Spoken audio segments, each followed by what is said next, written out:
This looks like shoulder hip position. That's a beautiful position. Let's go for the first pull. Oh, she dropped her hips a little too low. Maybe she's still getting adjusted. It went back to where it needs to go. First pull. Look at that position. That is a beaut. That's pushing with her legs. I'm going to go back down. A little change in degree, but not bad. And this is heavier weight. So I'm thinking maybe some cues you gave her up to this point may have worked. Let's see. I'm pretty sure it's going to change a little bit. There's first pull. I mean, that is perfect in the first and the second. That is a beaut. Drive your hips, drive your hips. Boom. Slight lean back. Slight. Not bad. Not bad as the second one. Better, but it can also be better. Let's see what happens. Let me clear this up so you can see this. Hips go back.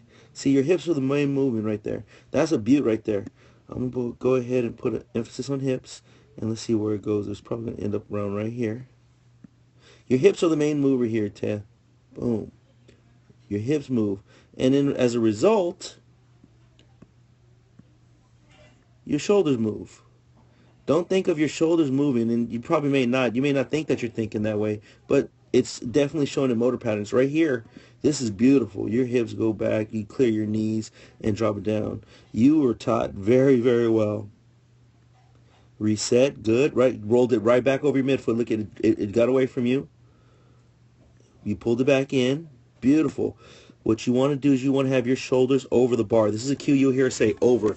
What we mean is in front of. So here's where the bar is. There's your shoulders. Your shoulders is in front of it.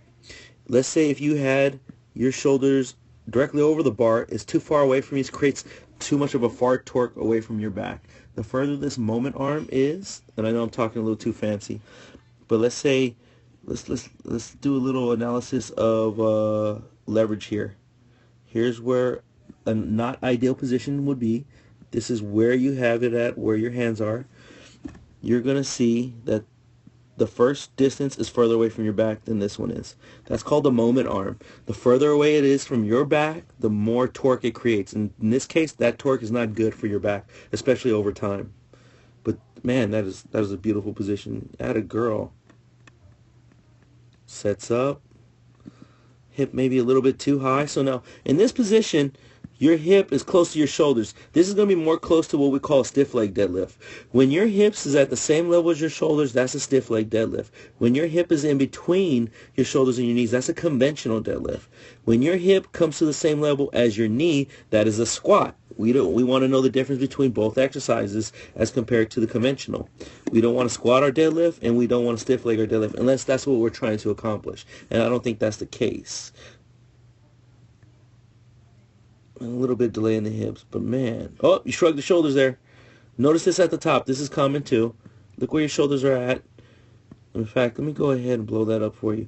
Look what happens when you get to the top. You shrugged your shoulders right there. Very common. So this also tells you if you can shrug the weight, you can deadlift a lot more. You have a lot more strength in those hips. So we just got to unlock it. Get you into the ideal motor pattern. Atta girl, this is impressive. That is a good lift right there. Tucked your chin, so that kind of threw you off.